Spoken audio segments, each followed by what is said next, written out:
Welcome back, ladies and gentlemen, to another edition of Through the Fire. I am your host, Ryan Wickline, and today we're joined by a very special guest. He's an author, Dr. Sheldon Greaves. How you doing today, Sheldon? I'm great, Kyle. Thank you for having me. Ryan. Ryan, sorry. Oh, you're good. So, All the number right. one question the audience is probably wondering, who is Dr. Sheldon Greaves? Mhm. Dr. Sheldon Greaves is someone who has gone into the academic system and came out somewhere way far away from where he expected and couldn't be happier about it.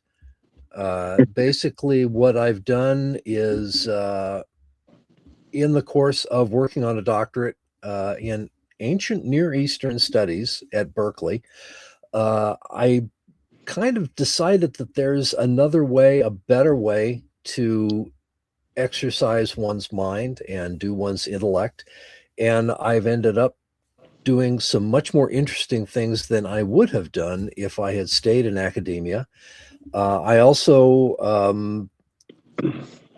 went through a few things in the course of my studies, and in the course of overcoming those things, I found myself uh, where I didn't expect, and I couldn't be happier about it.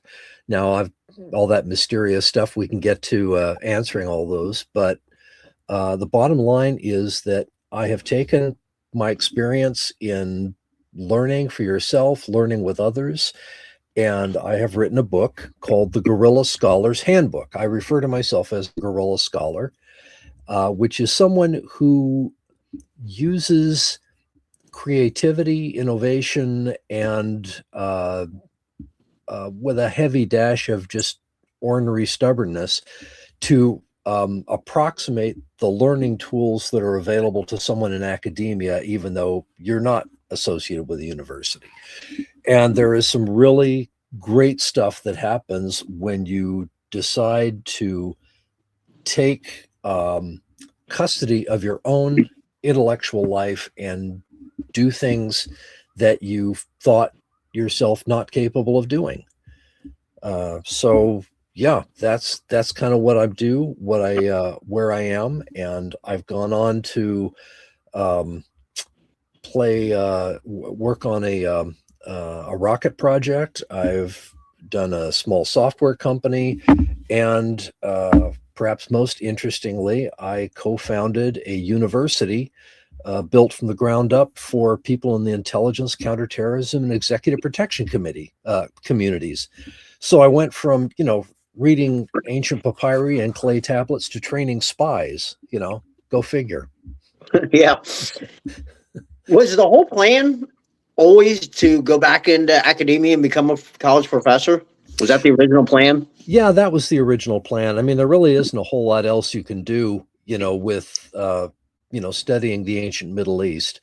Um, it's not like you can, like you go and look for ads, with Google. We're looking for, hire 4 new paleographers or archaeologists or any that sort of thing. All that sort of work pretty much gets done um, at the university level anyway. Although there are some pretty good independent scholars out there, I should say, who have done some very interesting and even groundbreaking work. So, but the problem is, as I was getting close to finishing, um, you start to realize that you're expected to pick a lane, a certain area that you specialize in, and you got to stay in that lane. And if you move out of that lane, they kind of come along and wrap your knuckles and say, hey, get back in it. In my book, in fact, I talk about a professor of mine who had trouble doing that. He was hired to do one thing and he kept drifting off into other stuff. And eventually he lost his job over it. He was pushed into early retirement.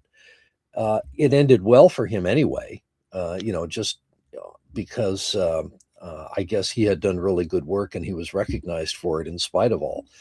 But that was a hard thing for him, and maybe he might have done better, if he'd been at a different university. But the fact is, you are expected to stay with what you start with. So, for example, there's a historian back in the 20th century. Her name was Barbara Tuchman. She wrote a number of outstanding history books. She wrote a book on the 14th century. She wrote a book on the Arab-Israeli conflict. She wrote a book about the Zimmerman telegram that kind of started getting us into World War I. All these things, if she'd been an academic, they would have said, look, just pick one, pick 14th century, pick American Revolution, pick Arab Israeli, and that's it. You stay there. You don't go wandering all over the place. Even though what she was doing was good history. It was good stuff, and it was well written, and it was brilliantly researched. But if she had been in academia, chances are they wouldn't have let her do that. Now, if I had been, going along and I had this opportunity to co-found a university doing something completely different from what I'd studied, I went to my tenure committee and said, hey, I'd like to do this. Do you think they would have let me do that? Not a Probably chance. Not a chance in hell. So, yeah, and the other side of the coin too is that quite honestly, finding a job in the humanities at the university level is a really tough thing to do. They're just, at the time I graduated, there just were not any jobs. The only way a job opened up would be if A, somebody died, and B, they decided to replace whoever had just died, and that was not a guaranteed thing. So, but part of why I found myself drifting off the reservation is because I wasn't the only one working on a Ph.D. My wife was also doing her Ph.D. at Stanford in classics, which basically, ancient Greek and Latin. And so we had this arrangement where I would go to school for a year and she would work. And then I would take a leave of absence and work, and she would go to school. And we'd switch back and forth, and it took longer, but we eventually both finished. And but at the time when I was working, this was in, basically in the San Francisco Bay Area in the 90s, late 80s, early 90s. This was Silicon Valley during the beginning of the computer revolution. And there was just an amazing amount of stuff going on. And I was seeing all these things happening, and I kind of got caught up in stuff. So like, for example, I found myself involved in a series of seminars or discussion groups, I guess you could say, on this new thing called nanotechnology. I was like the only humanities guy in the room, everyone else was like total computer geek. But that was really interesting. And, in addition to our subscription to Archaeology magazine, we had a subscription to Scientific American, which we read, enthusiastically. We were both members of the local astronomical society. One of our first purchases as a young couple was a microscope, for God's sake, So I've got all these other competing interests, and I don't want to give them up just because that's what I have to do to get tenure. So the other thing too is that when you're working and not going to school, you're still supposed to keep up on your studies. You're supposed to keep up on what's going on in the field. So I had to get creative because I didn't have access to the university library. I had to find other ways to keep in touch, to find out what the trends were, who was publishing what, who was arguing with whom, and that took a little bit of doing, but it's possible. But what really kind of set me on this different path was one dark night, a Sunday evening, and I think it would have been around 90 or 91. I got mugged in East Palo Alto. Now, East Palo Alto was this little tiny sliver of a township, and we lived in a townhouse with this other guy, and we were right across this. Our street was the border between Menlo Park and East Palo Alto, And East Palo Alto was kind of the unofficial homicide capital of the United States, because in that 1/4 of a square mile, there had been something like 46 homicides that year. It was crazy. And long story short, I wasn't badly hurt or anything, but I was mentally shaken a bit. And I realized that this wonderful education that I'd been accumulating, in college and whatnot, had some pretty serious gaps, like how to, keep myself from getting my ass kicked, among other things. So, I made a mental note to myself to do something about that when I finished and graduated and had money to spend on that sort of thing. Well, I shopped around and I eventually discovered this place that was called the International Institute for Professional Executive Protection. And it was in San Jose. And it was this little school that worked out of some warehouse space in a barrio in San Jose. And basically what they did was they trained high threat level bodyguards. And part of that training was martial arts, in this new martial art that I had never heard of, and most of people had never heard of, called Muay Thai, which is very new at that time. It had just come to the United States. So after I graduated, I go there and I get to know the guy who's running the place, who's really interesting dude. And I think, yeah, okay, help me out here. Why should I train with you and not with, go take a karate class at the YMCA? And his answer was, they treat martial arts as a sport. We treat it as a job skill. I'm like, okay, good answer. Here's Big my difference. check. Big difference. Yeah. So what happened was, okay, I'm about a year into this, and the guy, Normalia, the guy who ran the place, he is working patiently trying to help this middle-aged, desk-bound academic wimp get in touch with his inner badass, right?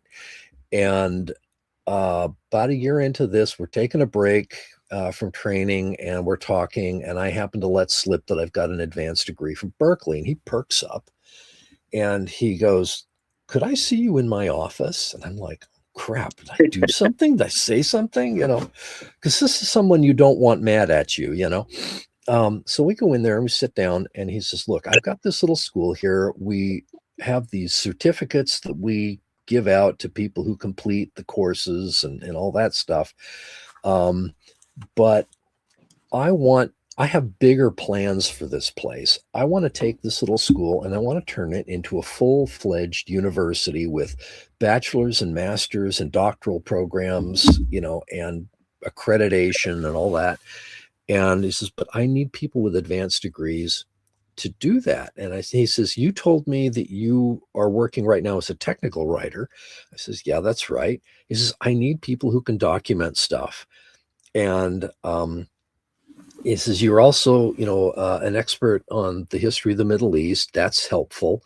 He says, "Right now, I've got a bachelor's degree in business from a university in India that no one's ever heard of. The guy was an Indian national, but he's a U.S. citizen now."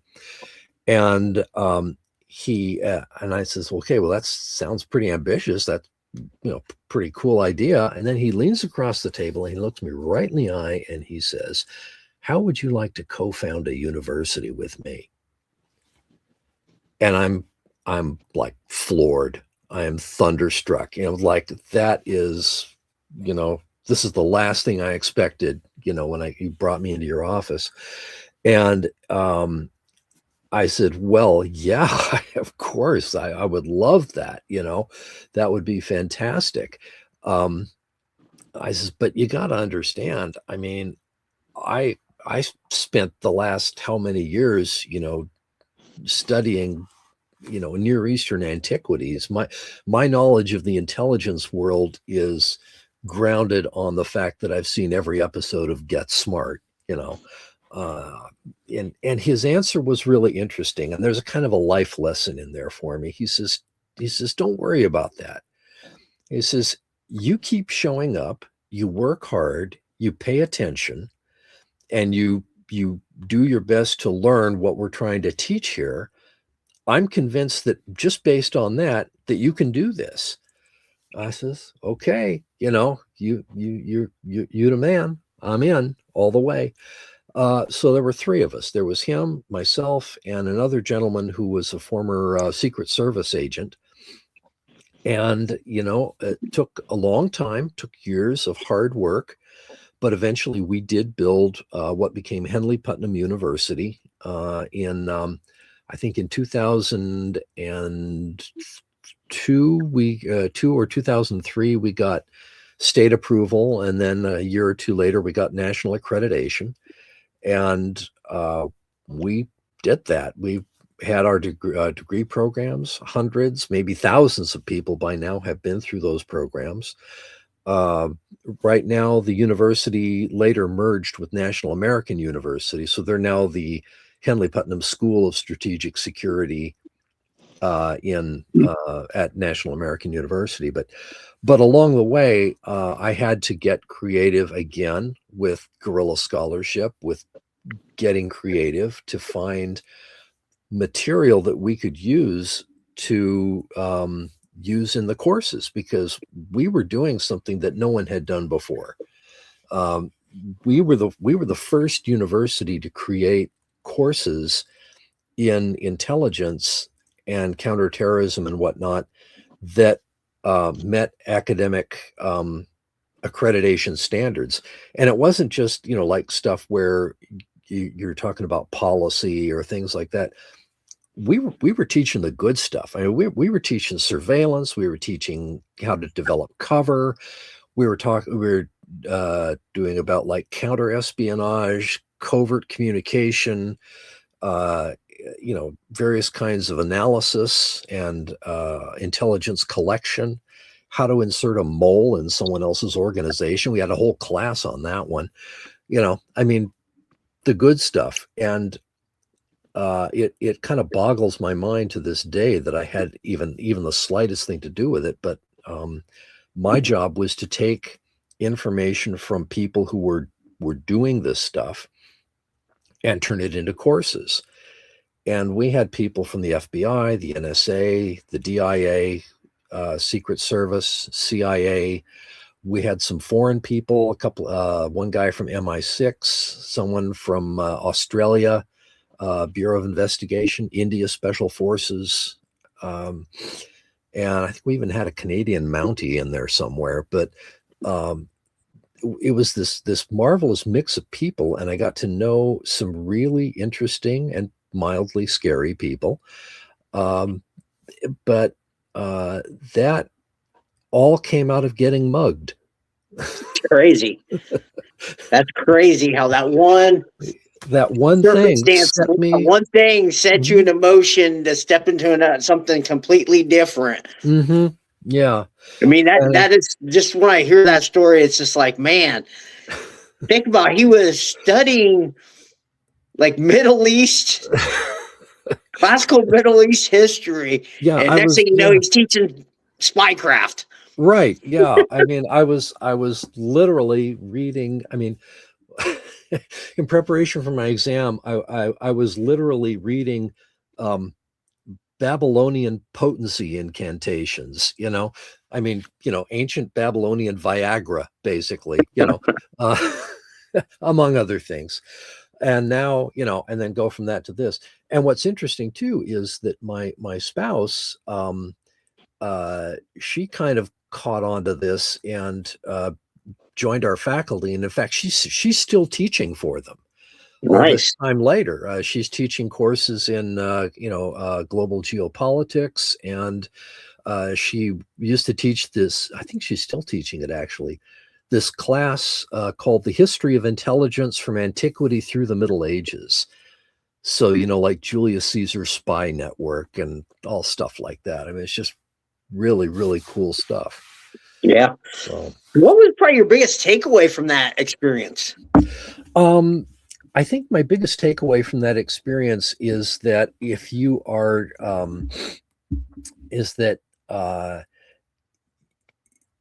it's important to put yourself in spaces where you wouldn't normally be, just, even if it's uncomfortable. I mean, going to the gym on the first day, the first thing he handed me was a jump rope, and I thought, oh my God, I nearly quit right there, but pushing yourself to do something that you don't normally do gives you a broader base for doing other things. And it's important to acquire, if you have an opportunity to pick up a skill or be exposed to something, take it. Something, if you have an opportunity to spend time talking to someone who knows something that you know nothing about, or maybe haven't even heard of, go for it. Talk to that person, learn what they have to say. Acquire this sort of thing relentlessly, and do that, because you never know when something like that is going to come in handy. So when various things happen in the news or what have you, I can learn to look at something. I look at it with a different eye now.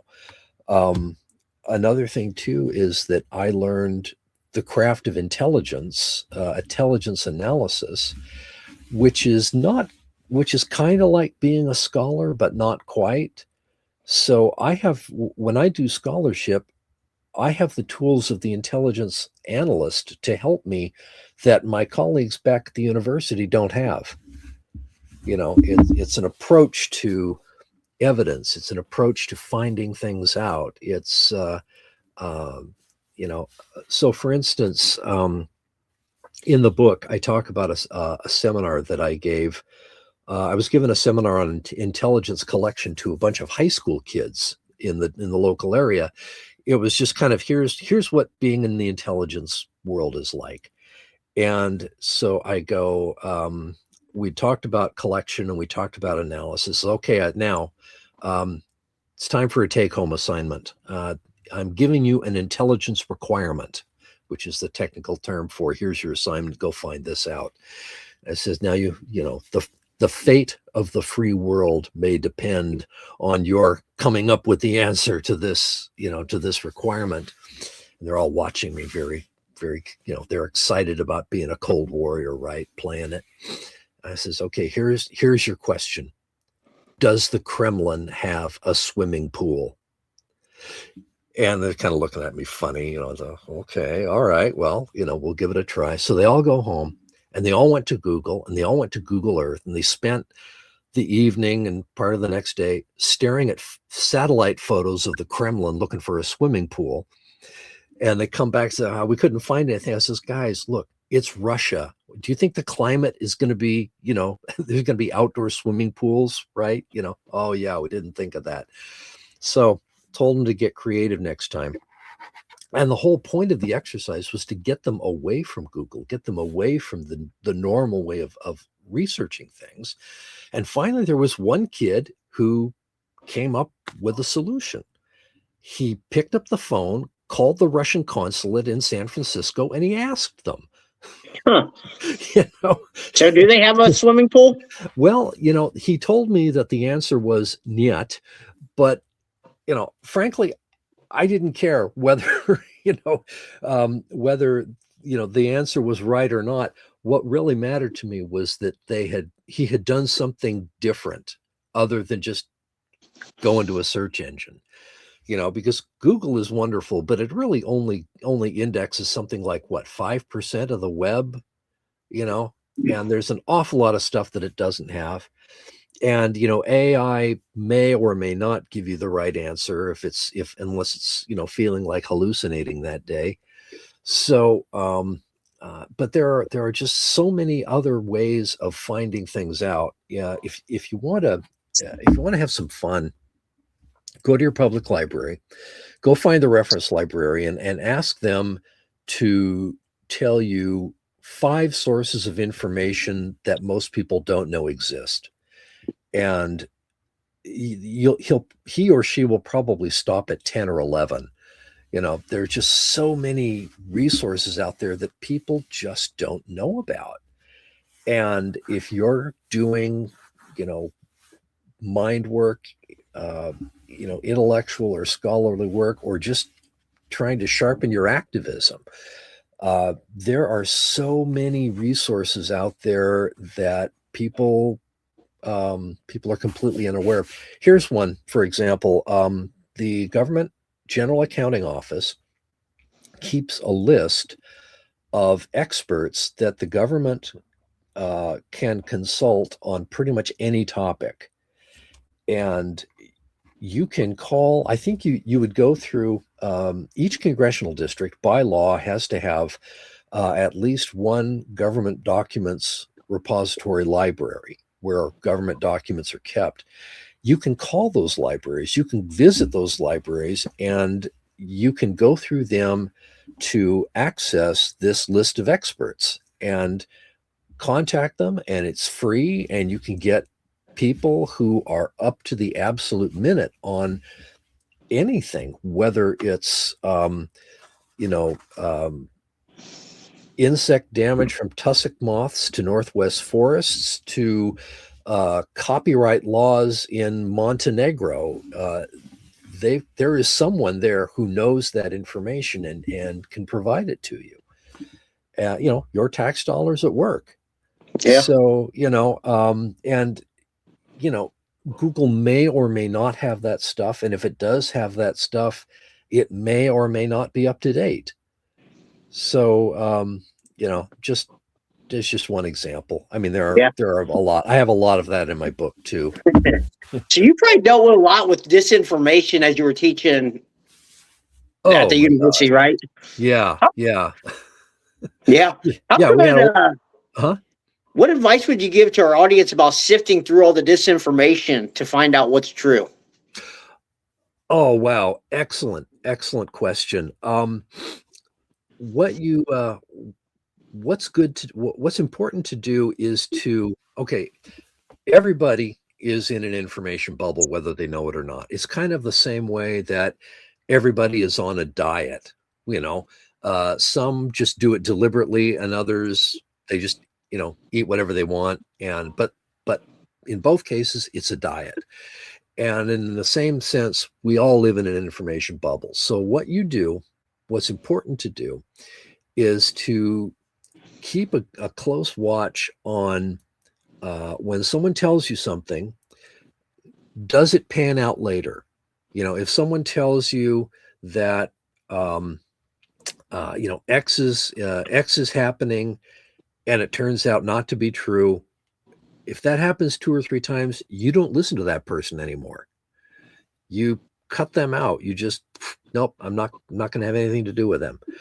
If someone tells you something and it turns out to be wrong, but they say, you know what, we were wrong. We thought it was this, but it's really that. That's actually a good sign. If they're willing to make corrections, that's important. Another thing too is to pay attention to who the experts refer to. And I don't mean just someone who has a degree or something like that. I'm talking someone who needs to follow the news or something very closely because there's money riding on it. Someone who is in a business or something where they have to know what's going on because they have money invested or something. They're not going to be tolerant of disinformation or fake news or any of that sort of thing. They're gonna find who really knows what's going on. Another thing that you can do is to pay attention to how you feel when you consume this stuff. Now, the term disinformation is kind of a misnomer. It implies that the disinformation is aimed at your head, but that's not really true. It's aimed at your gut. Disinformation is designed to provoke an emotional reaction. So if you're reading something and it provokes a strong emotional reaction. Watch out, because maybe it really is true. Maybe it is something that horrible that has happened, and that's a bad thing.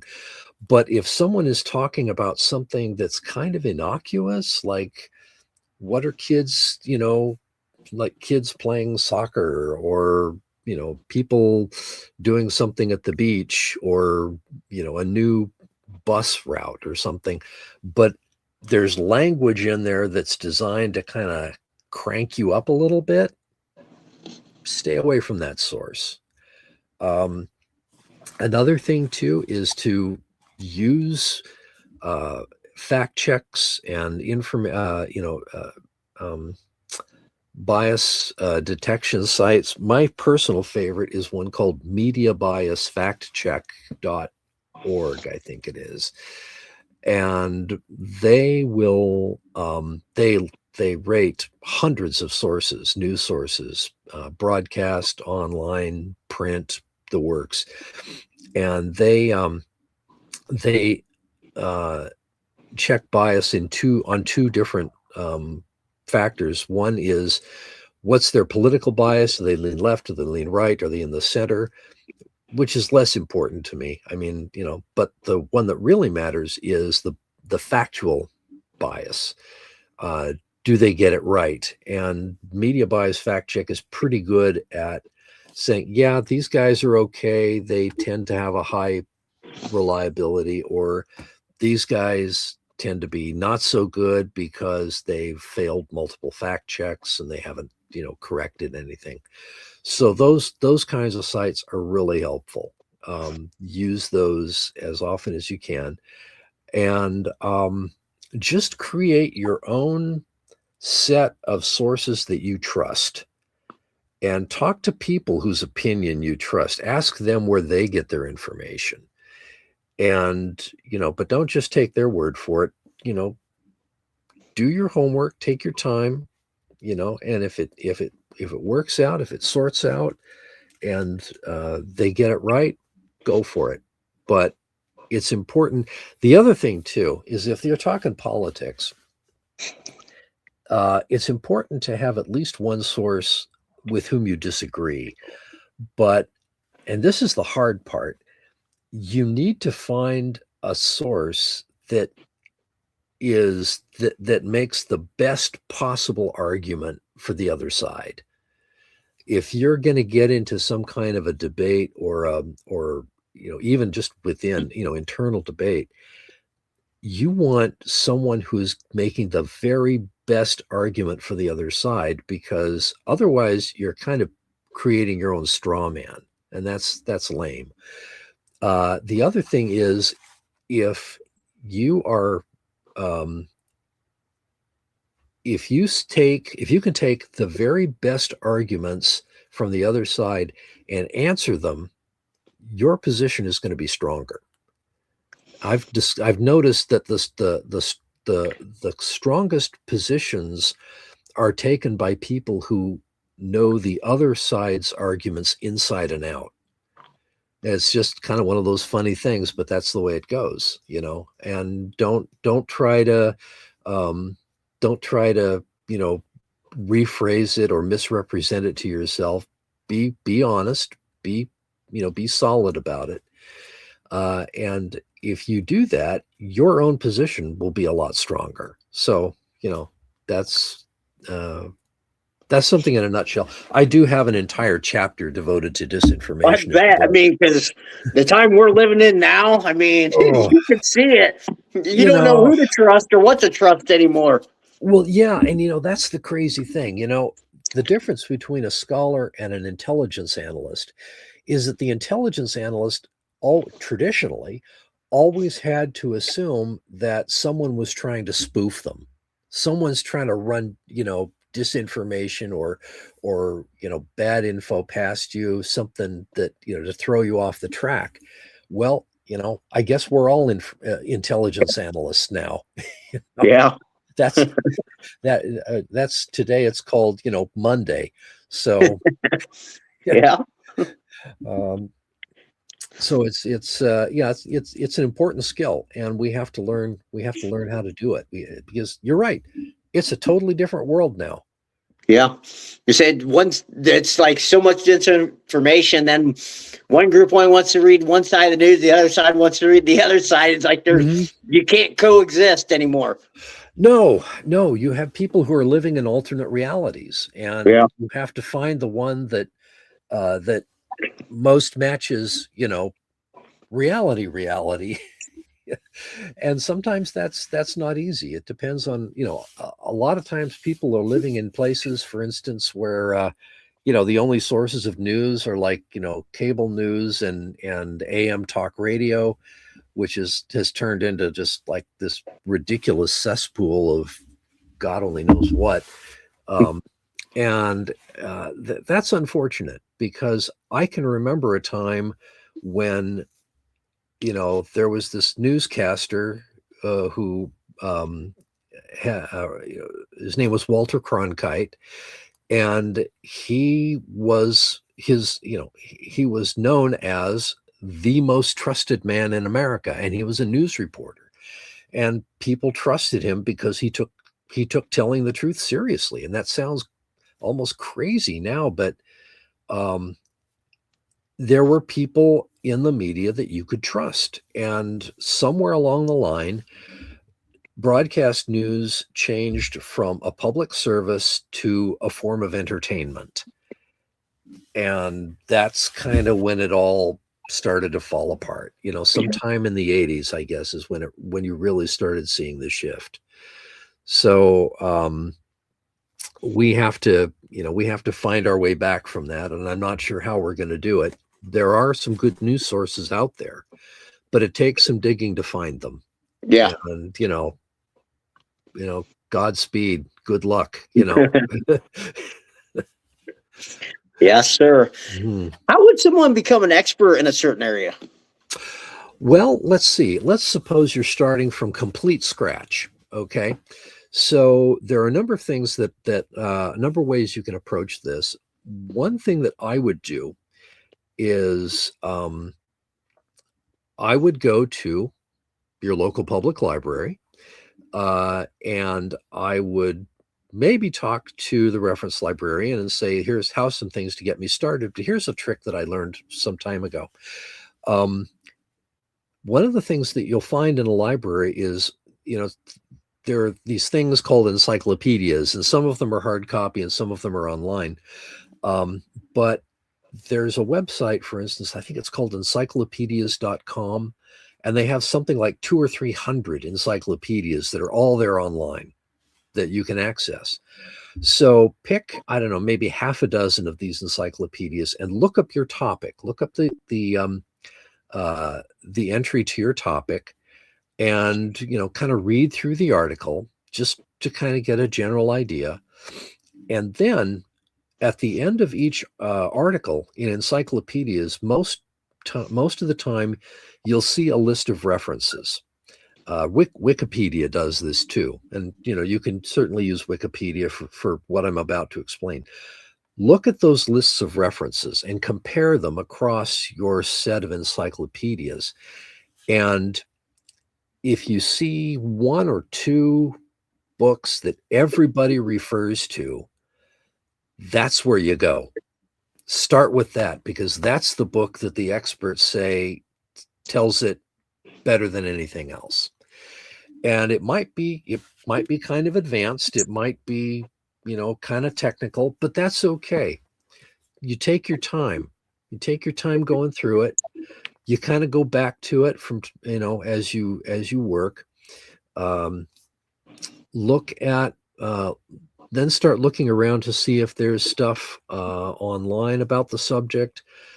I would be careful about YouTube, because sometimes there's stuff on there that's, I mean, you've got, you know, great stuff on, say, physics right next to the government's plan to turn us all into the lizard people. So you have to exercise a little bit of judgment there. But that's why I tend to send people to books, because they tend to be better edited and they're more solid, and they're just better sources.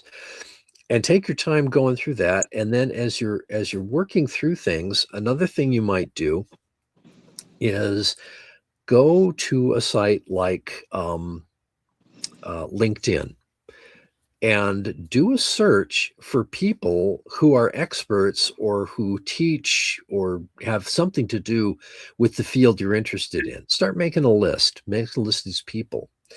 And as you go and you have questions and you start developing an understanding, reach out to these people and say, I'm interested in thus and such, but I'm having trouble understanding this concept. I've been reading this book about it.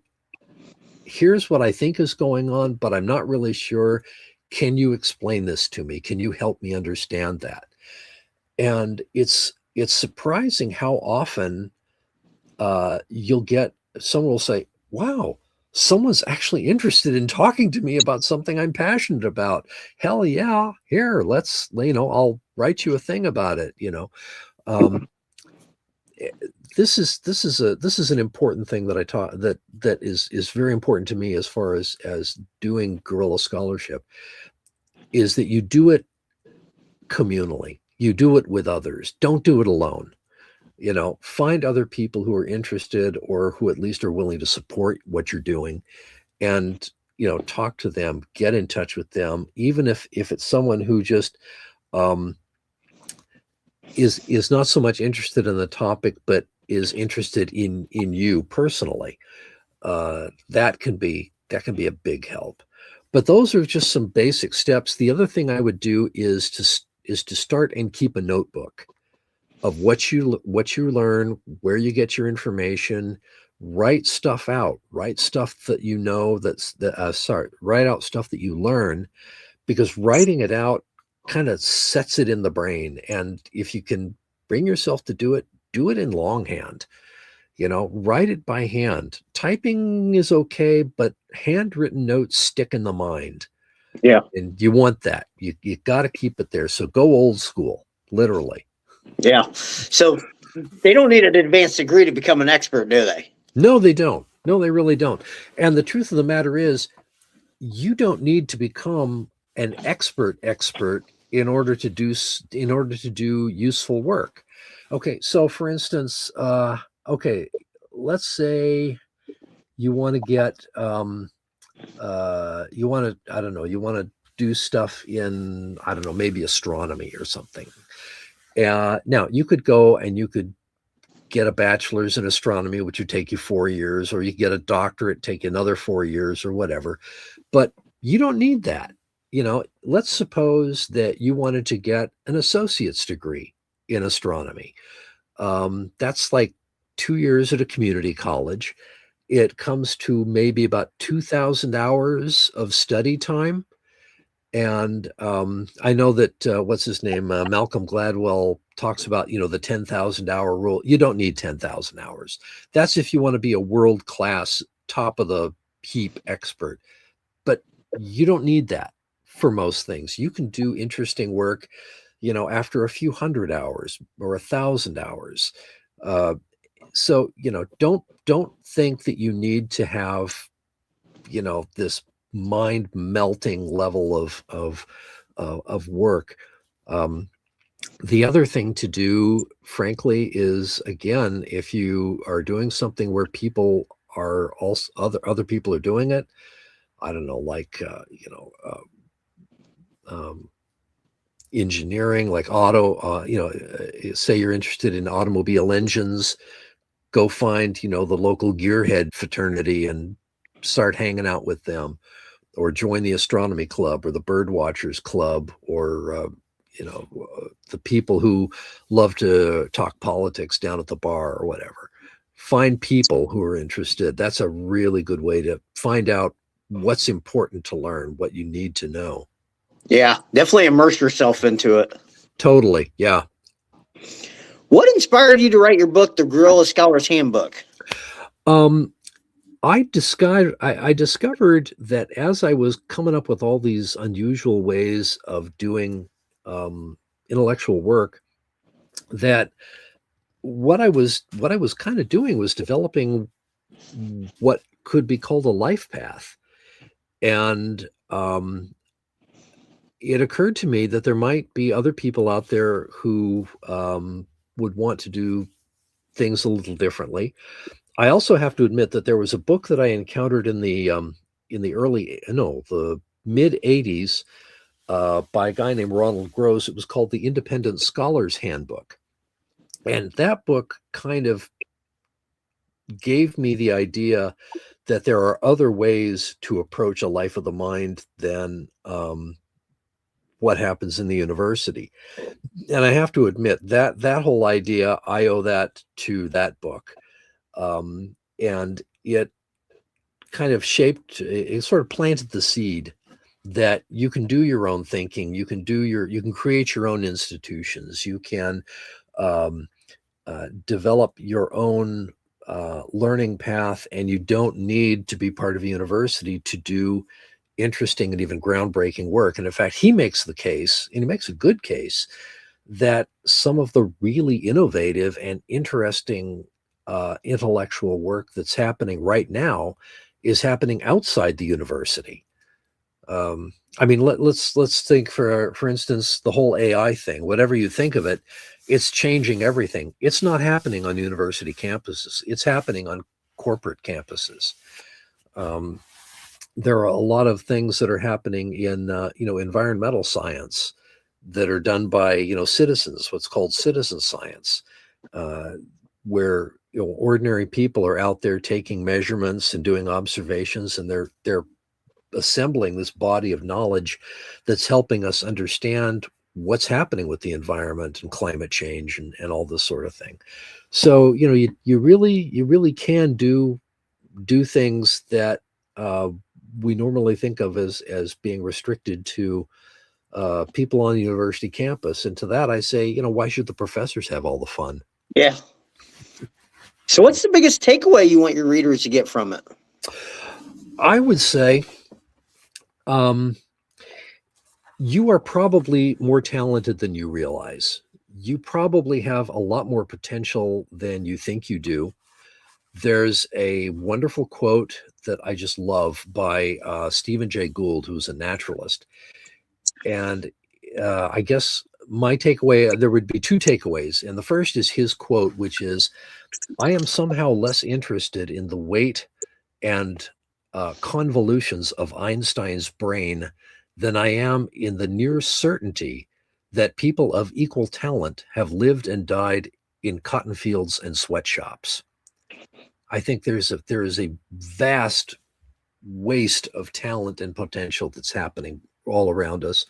The second thing I would do is, if you want to try and do something different and interesting, don't do it alone. Find people who can help you, who will support you, who will back you up, and at least not laugh at you when you tell them what it is you're trying to do. And give yourself the benefit of the doubt and stay open to possibilities, because you never know when someone is going to walk up to you and ask you if you want to co-found a university for spies. I still love that so much. It was a moment. What can I say? How would you describe the state of education generally today? Generally, right now, it's in kind of a mess. I spent the last 2 years working as a substitute teacher at the local school district, doing sometimes the head of the class, usually as an assistant. Spent a lot of time with the special ed kids.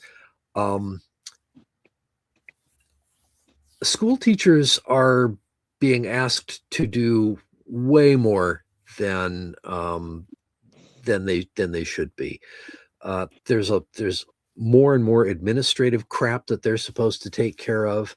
They're being asked to do more with less, which is just inexcusable. I think we still haven't quite figured out how to integrate technology into the classroom. I was present in a classroom where a teacher with 32 kindergartners was trying to get them all logged on to their iPads. You haven't lived until you've I mean, come on. It's like, That's a little bit too young. that's a bit too young. And 32 of them, that's like asking a tube worm to do brain surgery. Yeah. That's not going to happen. At the university level, quite frankly, higher education is under siege right now from the current administration. And that worries me because, yeah, the university system has made some missteps in the past. Some of the problems that they're experiencing are self-inflicted totally, but we now have state and federal governments that are making an active effort to constrain and sort of crush the very idea of what a university is all about. And I applaud those universities that are trying to fight back. I really do. And many of them have succeeded. But this is not something that a healthy civilization does. You don't go and lobotomize yourself. Yeah. How can people get a hold of you? You can find me on Substack. It's called The Guerrilla Scholar. And I'm also on Facebook. I'm on Blue Sky. I believe I'm still on Twitter. I'm not sure, or X or whatever the hell he's calling it this week. And you can also find my book, which is available on Amazon, Barnes & Noble, Thrift Books. And as soon as the sales portal at spines.com, my publisher, gets up and running, hopefully, we can start getting it out into regular bookstores. But feel free to contact your local bookstore too to see if they can get it for you. Awesome. Yeah, and I'll drop all that in the show notes for you, everybody, too. All right. Is there anything we haven't covered that you want to talk about? I think we have covered everything that matters. Go out there, stretch your brain, change the world, make trouble, make a discovery. Great advice. All right, final question. What is one piece of advice you'd like to leave our listeners with about overcoming adversity? Be persistent, but not too stubborn. Understand when it's time to change course. Sometimes grit will get you where you need to go, but other times you need to know when to stop and try something different. But keep trying. Don't stop. Doesn't mean do the same thing. It just means keep doing something, even if you don't know whether it's going to work. Great advice. Well, Dr. Sheldon, I can't thank you enough for coming on here and sharing your insight with us. Well, thank you. It's been a pleasure. Well, guys, that's going to be all the time we have here today. Remember, the only way to get what you want is go through the fire. Amen.